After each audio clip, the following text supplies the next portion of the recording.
Journal Magazine avec Steve Nadjar. Steve, bonjour. Bonjour Philippe, bonjour à tous. Ravi de vous retrouver pour cette édition spéciale largement consacrée à la situation politique israélienne. Benny Gantz a jeté l'éponge hier soir. On écoutera tout à l'heure son intervention. La décision de savoir qui formera le gouvernement est entre les mains des députés. Déclaration ce midi du président de l'État, Reuven Rivlin, qui appelle les partis à empêcher une troisième élection. Calendrier, stratégie, analyse, vous saurez tout sur le blocage de la vie politique israélienne, notamment avec notre invité, le professeur Denis Charbit.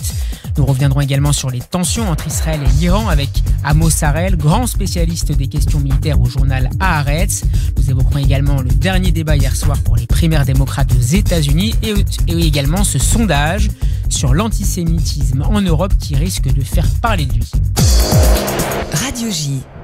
Qui sera le prochain Premier ministre d'Israël? À cette question, nul ne peut toujours apporter une réponse près de 2 mois après la dernière élection législative. Hier soir, Benny Gantz a donc jeté l'éponge. Le numéro 1 de la liste, Kahol Lavan, a remis au président Reuven Rivlin le mandat que ce dernier lui avait confié 28 jours plus tôt. Il n'est pas parvenu à former une majorité à la Knesset. Dans son intervention aux médias, Benny Gantz a dénoncé les blocages du Likoud et de ses alliés. « J'ai soulevé chaque pierre pour tenter de former un gouvernement d'union nationale », a indiqué Benny Gantz, pour qui le peuple ne peut pas être otage d'une minorité extrémiste. On écoute tout de suite un extrait de son discours. Face aux pierres que j'ai retournées afin d'aboutir à l'unité et à la réconciliation, a été créé un bloc qui insiste à placer l'intérêt personnel d'un homme avant l'intérêt des passions qui se tiennent dans les couloirs. Face au grain de sable que j'ai tamisé, un mur de perdants a tout fait pour empêcher les citoyens d'Israël de former un gouvernement dirigé par ceux qui ont gagné et d'avancer vers une période de bon sens et de stabilité politique. La balle est désormais revenue dans le camp de Reuven Rivlin. Le chef de l'État israélien a accordé 3 semaines aux députés de la Knesset pour lui proposer un nom autour duquel une majorité d'élus pourrait s'accorder.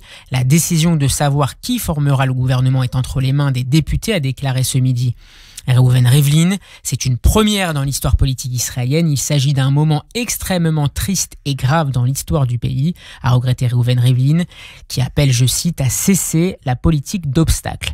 La tâche confiée à la Knesset paraît dantesque.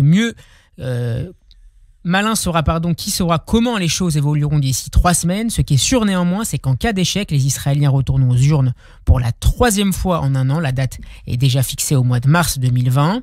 Mais un autre élément, judiciaire celui-là, pourrait néanmoins rebattre les cartes. On annonce imminente la décision du procureur général sur les 3 affaires qui menacent Benyamin Netanyahou. Certains médias évoquent même une annonce aujourd'hui même d'Avishai Mendelblit. Le Premier ministre sortant risque notamment une mise en examen pour corruption dans l'affaire 4000 concernant les faveurs qu'il aurait accordées aux propriétaires du groupe Bezek en échange d'une meilleure couverture de sa politique par le site Walla. Puisque l'on parle de médias, restons-y. Les quotidiens israéliens consacrent évidemment leur une ce matin à l'imbroglio politique au lendemain de l'annonce de Benny Gantz. Qu'en disent les éditorialistes israéliens? Daniel Haïk nous en donne un aperçu dans sa revue de presse préparée par notre partenaire Studio Kalita. Mati Tourfeld commente la situation politique actuelle dans le Israël Hayom et il écrit que le système politique israélien atteint hier un summum de l'hallucination. C'est officiel, nous sommes au bord du gouffre, nous sommes devenus une république bananière et ceux qui pensaient il y a quelques mois que de secondes élections législatives étaient déjà une folie pure comprennent qu'il y a un nouveau paroxysme dans la folie et à cette folie politique, à ces acteurs, Netanyahou, Gantz et Lieberman va se rajouter dans les tout prochains jours un autre acteur, le conseiller juridique du gouvernement, qui devra décider de l'avenir du Premier ministre. L'agenda politique est donc en passe de rejoindre l'agenda judiciaire. Selon les rumeurs, M. Netanyahou sera inculpé. Pour la première fois, donc, un Premier ministre en exercice continuera à gouverner sous inculpation. Les conséquences d'une telle situation seront d'une extrême gravité, écrit Mati Tourfeld ce matin. Shimon Schiffer, dans le Yediot Aharonot, écrit « Si nous devions nous retrouver devant les urnes une 3e fois en moins d'1 an, nous devrions alors nous poser une seule question. Quelle est la personnalité politique qui a tenu ses promesses au cours des derniers mois? Pour Schiffer, une éventuelle inculpation de Netanyahou aura un impact certain sur les prochaines élections, tout comme la situation sécuritaire provoquée par la confrontation militaire directe entre Israël et les forces iraniennes en Syrie. Alors que de nouvelles élections sont désormais de l'ordre du possible, voire du probable, les adversaires de Benyamin Netanyahou au Likoud sont sur le pied de guerre. Au sein du camp de Gideon Sa'ar, son principal rival, on réclame l'organisation de primaires avant le prochain scrutin, comme le prévoient les statuts du parti. Pas question, répond-on dans l'entourage de Netanyahou, notamment la ministre de la Culture, Miri Regev, invitée d'une conférence organisée par le Jerusalem Post ce midi. Gideon Sa'ar a clairement affiché ses ambitions. « Je pense que je serai capable de former un gouvernement », a-t-il assuré. Et je pense que je serai capable d'unifier le pays et la nation. Fin de citation. Les Israéliens se retrouvent donc toujours sans gouvernement, un scénario à l'italienne très problématique. Qui en sont les responsables? Élément de réponse avec Denis Charbit, professeur de sciences politiques à l'Université ouverte de Tel Aviv. Il est interrogé par Pascal Sunshine. Je dirais qu'il y a plusieurs raisons à cet échec. D'abord, c'est l'obstination d'Avigdor Lieberman à ne pas apporter ses suffrages à une coalition de gauche, de centre-gauche ou à une coalition de droite, celle qui est effectivement la plus naturelle, incontestablement, en souhaitant forcer les deux grands partis à former un gouvernement d'union nationale. Eh bien, il n'est pas arrivé à son compte et il n'a pas cédé. De l'autre côté, il y a bien sûr, je dirais, l'obstination de Benyamin Netanyahou à rester au pouvoir coûte que coûte. Il a quand même un bilan de 10 ans, aussi fantastique qu'il soit pour ses supporters.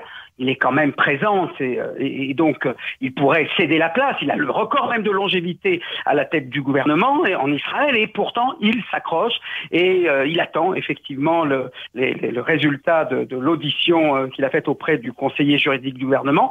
Et enfin, c'est aussi l'obstination, pour terminer, du parti bleu-blanc et sinon de Benny Gantz, en tout cas de ses partenaires, qui estiment, pour des raisons à la fois politiques mais également pour des raisons de morale politique, qu'il n'est pas concevable de siéger avec un chef de gouvernement qui est poursuivi par la justice. Voilà, c'est l'ensemble de ces trois raisons expliquent. On peut ajouter, puisque c'est Benny Gantz à qui on a confié le soin de former le gouvernement et qui a échoué dans sa tâche, il n'a pas eu effectivement, certains diront le courage politique, d'autres formuleront les choses autrement, de former un gouvernement étroit pour écarter d'abord Benyamin Netanyahou du pouvoir, qui pour cela a s'allié avec la liste arabe unifiée. Mais il semblerait d'ailleurs que de ce point de vue-là, il y était peut-être disposé. C'est Avigdor Lieberman, une fois de plus, qui a mis son veto sur une telle possibilité. Voilà l'ensemble des raisons et voyez quelles sont. Alors si on revient, Denis Charbit, à l'échiquier politique proprement dit et à ses acteurs, qui sont, d'après vous, les gagnants et les perdants de ces 8 dernières semaines? Je suis pas sûr. Je pense que c'est une victoire à la Pyrrhus. Que l'on désigne Benyamin Netanyahou, puisque on pourrait dire aujourd'hui, bien sûr, ce matin, dans la mesure où c'était Benny Gantz qui avait le soin de former le gouvernement, on peut dire qu'aujourd'hui, la défaite est plutôt de son camp. D'un autre côté, on peut pas oublier que 3 semaines avant, c'était le cas de Benyamin Netanyahou. Donc je dirais qu'actuellement, il n'y a pas de gagnant. Lieberman apparaît toujours comme celui qui est faiseur de roi et défaiseur de roi, mais en même temps, voilà, on voit bien depuis décembre dernier, qu'il est capable, il a une capacité d'obstruction qui est indéniable, une capacité de trancher les choses pour faire avancer dans quelque direction que ce soit le renouvellement d'une coalition avec les orthodoxes ou que ce soit la formation d'une coalition un peu hétéroclite avec la liste arabe unifiée, le parti de Lieberman et le parti de Benny Gantz.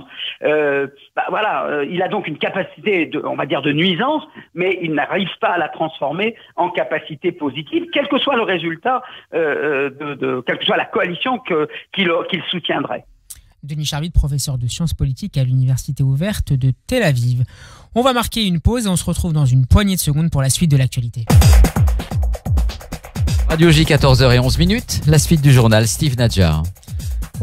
Raids israéliens contre des cibles syriennes et iraniennes en Syrie ont lancé un peu plus sur l'origine des affrontements les plus récents. Vous vous en souvenez, ces frappes de l'armée de l'air intervenaient en représailles à l'envoi mardi de 4 roquettes par des forces iraniennes, des projectiles interceptés par le dôme de fer dans le Golan.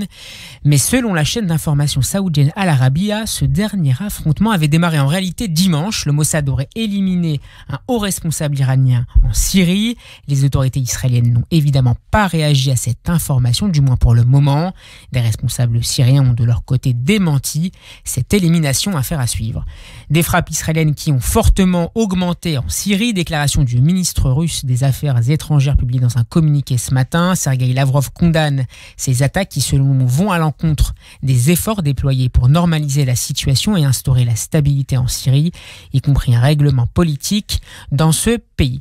On vous en parlait hier, Jérusalem et Téhéran semblent accélérer le rythme de ce que l'état-major de Tsahal qualifie de bataille entre les deux guerres. Quelles sont la nature et les conséquences de ces affrontements militaires de plus en plus sérieux? Correspondance à Jérusalem de Pascal Zonshine. On comprend les évaluations stratégiques des responsables de la défense israélienne quand ils affirment que le front nord est la menace la plus grave sur la sécurité du pays. Quelques jours à peine après que le calme était revenu dans le sud, 4 roquettes tirées dans la nuit de mardi depuis la Syrie venaient rappeler la réalité du danger. Les fusées n'étaient pas des armes de production locale, mais des roquettes Fajr 5 de fabrication iranienne, emportant des ogives de 90 kg d'explosifs et d'une portée de 70 km. Toutes avaient été interceptées par le système dôme de fer de défense aérienne avant d'avoir pu atteindre le territoire israélien. La riposte israélienne est intervenue moins de 24 heures plus tard. L'aviation de Tsahal a visé pas moins d'une vingtaine de positions iraniennes dans le sud de la Syrie, appartenant à la force Al-Quds, l'antenne extérieure des gardiens de la Révolution. Au passage, la chasse israélienne a aussi détruit plusieurs batteries de défense aérienne de l'armée syrienne qui étaient entrées en action malgré les avertissements d'Israël de se tenir à l'écart. Rien de nouveau dans ce bras de fer entre Israël et l'Iran, si ce n'est qu'il se déroule désormais au grand jour.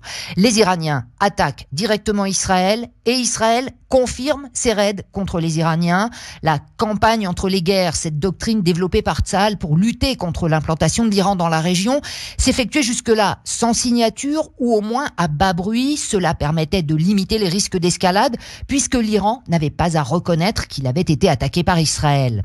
Cet abandon des raids non signés, en tout cas pour une partie d'entre eux, est dicté par une certaine urgence. Depuis que la Syrie d'Assad a repris le contrôle de 90% de son territoire, les Iraniens ont continué à s'enraciner en plusieurs points du pays et travaillent à y installer un arsenal de milliers de roquettes et même de missiles de croisière. Avec le Hezbollah au Liban, l'Iran met en place une seconde force en Syrie dans le but de mettre la population du nord d'Israël dans la même situation que celle de l'ouest du Negev face aux organisations terroristes de la bande de Gaza, mais avec des armes encore plus destructrices. Israël est donc contraint de recourir à des ripostes disproportionnées de façon à dissuader l'Iran d'engager une guerre de harcèlement dont les épisodes seraient de plus en plus rapprochés. Mais à la différence de Gaza, Tsahal doit compter avec des risques opérationnels et stratégiques plus importants et plus complexes, la menace directe contre son aviation par la défense aérienne syrienne, le risque d'accrochages accidentels avec les Russes et le risque d'une spirale d'escalade face à l'Iran. L'efficacité des services de renseignement et de l'aviation de Tsahal reste un atout majeur, mais aucune de ces opérations n'a lieu sans le feu vert du chef du gouvernement, car chaque action israélienne doit être soigneusement pesée et calculée, une raison supplémentaire pour qu'Israël retrouve rapidement sa stabilité politique. La mise en garde de Bruxelles, l'Union européenne appelle l'Iran à la plus grande retenue. La répression des manifestations qui secouent le pays depuis plusieurs jours aurait fait plusieurs centaines de morts selon Amnesty International. De leur côté, les gardiens de la révolution paradent. Ils ont félicité ce matin l'action, je cite, rapide des forces armées face aux émeutiers. Fin de citation. La situation semble s'être un peu apaisée ces dernières heures, même si le climat est particulièrement tendu. Ce soulèvement a démarré après une forte hausse du prix de l'essence dans un contexte marqué par la récession et les sanctions américaines. Et dans le dossier nucléaire, l'Iran maintient toujours sa ligne dure. Et pour en savoir plus sur le jeu de Téhéran, nous avons interrogé Amos Harel, l'un des meilleurs spécialistes israéliens sur les questions de défense. Ce journaliste réputé du quotidien Haaretz était à Paris la semaine dernière à l'occasion de la Elnet International Policy Conference. On l'écoute tout de suite. Bonjour Amos Harel, vous êtes spécialiste des questions de défense au quotidien Haaretz. La situation iranienne est-elle meilleure ou moins bonne selon vous aujourd'hui qu'il y a un an et demi? אני חושב שהמצב פחות טוב. אני חושב שישראל הרבה זמן הניחה Je pense que la situation est moins bonne. Je pense qu'Israël a considéré que Donald Trump était de notre côté et que tout ce qu'il ferait allait faire avancer les intérêts israéliens. Entre-temps, il s'avère que la sortie américaine de l'accord sur le nucléaire, que le gouvernement Netanyahou a bien entendu soutenu, n'a pas tout à fait conduit aux objectifs qu'Israël espérait. Le maximum de pression sur l'Iran n'a pas brisé les Iraniens et ne les a pas poussés à accepter un nouvel accord. C'est même plutôt le contraire. Quand les Iraniens ont compris que Trump ne planifiait pas une intervention militaire contre eux et n'était pas préparé à une intervention militaire contre eux, alors ils ont augmenté la pression contre les intérêts des alliés américains et il est possible que cela se fasse sur le compte d'Israël. C'est-à-dire, nous sommes dans une situation où il n'y a pas d'accord sans assurance qu'il y en ait de nouveau. Il y a deux options. Qu'il y ait un accord moins bon encore que celui d'Obama, mais qu'Israël ne pourra pas critiquer à cause de ses relations avec Trump et de l'ego très important du président américain. La deuxième possibilité est que l'Iran se retire de l'accord initial pour avancer vers la militarisation de son programme et que les États-Unis le tolèrent en raison de l'absence de volonté de Trump. Ces deux résultats sont mauvais et inquiétants pour Israël. Mais ce n'est pas la fin du monde. Israël est puissant, sa position stratégique est forte. Si vous demandez si la situation s'est dégradée ou améliorée, elle est moins bonne qu'il y a 1 an et demi selon moi, et cela contrairement à la plupart des prévisions. המעמד האסטרטגי של ישראל חזק, אבל כשאתה שואל אותי האם המצב השתפר או הורע, הוא פחות טוב מכפי שהוא היה לפני שנה וחצי לדעתי, וזה בניגוד לחלק גדול מהתחזיות. À Mossarel, on estimait il y a encore assez peu de temps que Téhéran n'engageait pas de manœuvre trop brutale dans le dossier nucléaire en pariant sur une possible défaite de Donald Trump à la présidentielle de 2020. Les choses semblent avoir changé depuis. הרושם לפני כמה חודשים היה שהאיראנים רוצים to wait it out, לראות מה קורה עם אדון טראמפ. L'impression il y a quelques mois était que les Iraniens attendaient de voir comment les choses allaient évoluer avec M. Trump et décider ensuite. Ce que nous comprenons maintenant depuis les frappes de mai et celles contre l'Arabie Saoudite en septembre, c'est qu'ils ont arrêté de patienter. Cela devient urgent pour eux.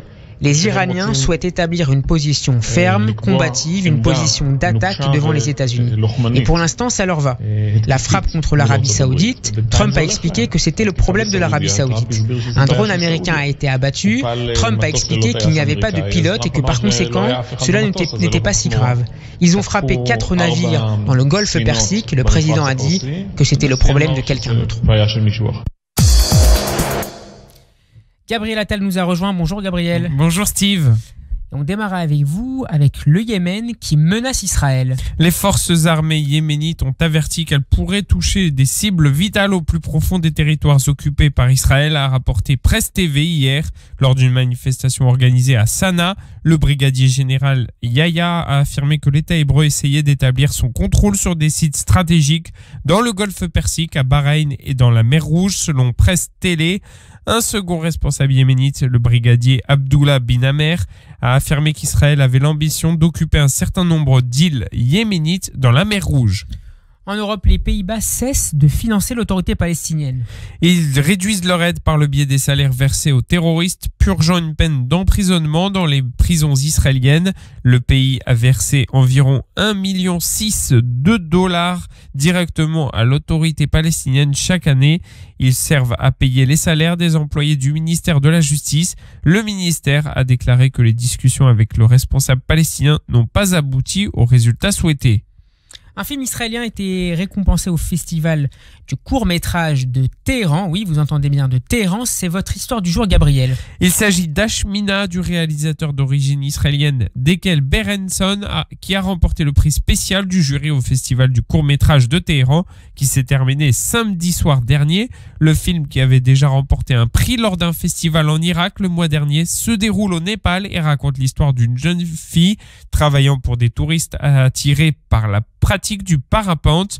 En plus d'avoir été récompensé en Iran et en Irak, Ashmina a remporté le premier prix au Festival du film de Cracovie et au Festival du film de Jérusalem, ce qui le rend éligible pour une nomination aux Oscars du meilleur court-métrage. Il devrait également figurer sur la liste des Oscars du meilleur court-métrage de fiction. L'année dernière, le réalisateur israélien Guy Nativ avait remporté un Oscar dans cette catégorie avec son film Skin.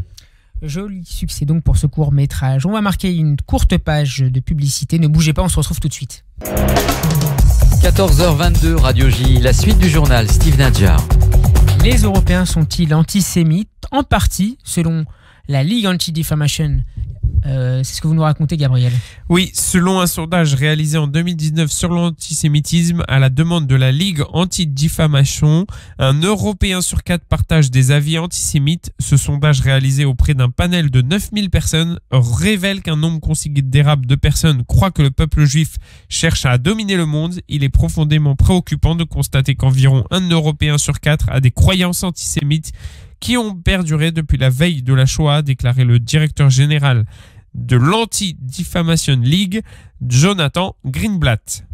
Aux États-Unis, nouveau débat la nuit dernière pour la primaire démocrate. Pete Buttigieg a animé ce débat. Oui, Steve a animé ce débat et a suscité l'intérêt des médias américains, mais aussi les pics de ses concurrents. Il faut dire que le maire de la petite ville de South Bend, dans l'Indiana, est passé en tête des sondages dans 2 des premiers États à voter, l'Iowa et le New Hampshire. La stratégie de ce vétéran de 37 ans, convaincre les électeurs modérés plutôt acquis au favori Joe Biden qu'il peut être une alternative plus jeune et dynamique que l'ex-vice-président de Barack Obama, de 40 ans son aîné.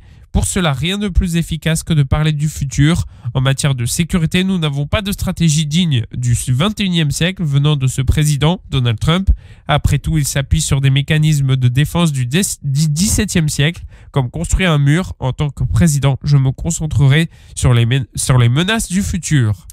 Un imam palestinien fait parler lui non pas à Gaza mais en France. L'imam Mohamed Al-Ashram, qui est assigné à résidence dans un hôtel de la Souterraine dans la Creuse et qui est tenu d'y rester entre 21h et 7h du matin, a entamé une grève de la faim en signe de protestation, a rapporté France Bleu mardi.